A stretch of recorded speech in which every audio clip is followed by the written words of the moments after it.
Takam ba kayo? Yeah! So, hello mga moms! Ayan, sino kumakain nitong yam-yam? Alam niyo ba, ito yung favorite ko talaga. Yung may dip. Tapos, ayan, may coffee tayo sa side. Actually, kakakain ko na ng breakfast. Pero, nung nakita ko to, ay, naku, I can't resist. Ayan.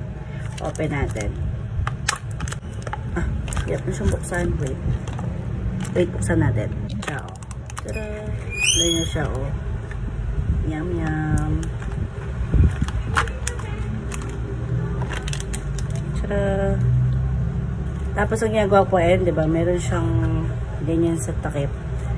Ayan, oh. Naganyan ko pa siya. Siyempre, sarap ng chocolate kaya nito.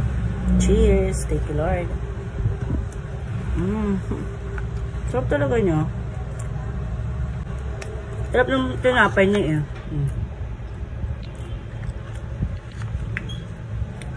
Kaway-kaway sa may gusto talaga nito. Batang. Hindi ko alam kung magkano na ito. Parang sa 10 pesos. Kaka-happy.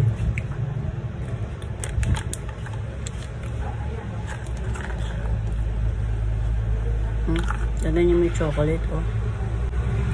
Oh. Wow. Sarap. Sarap talaga. Tata niya sa takam ba kayo? Yeah! Chocolate.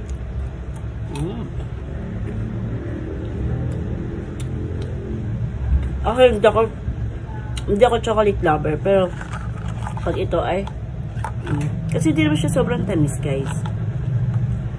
Kaya perfect din siya sa mga kids natin. Pero yung anak ko kasi, ang mas gusto niya is yung milk nito. May milk nito, eh.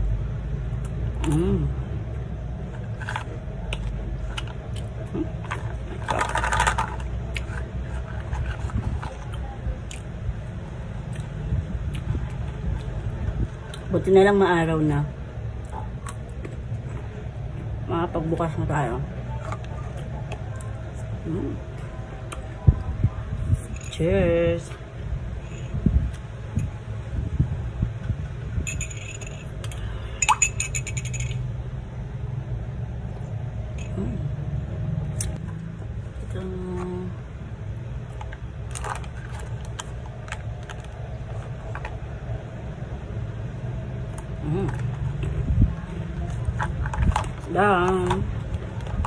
Yun lang, na-share ko lang yung pagkain ko nito.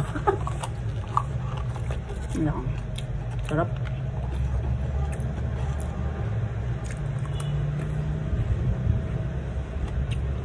Bye-bye.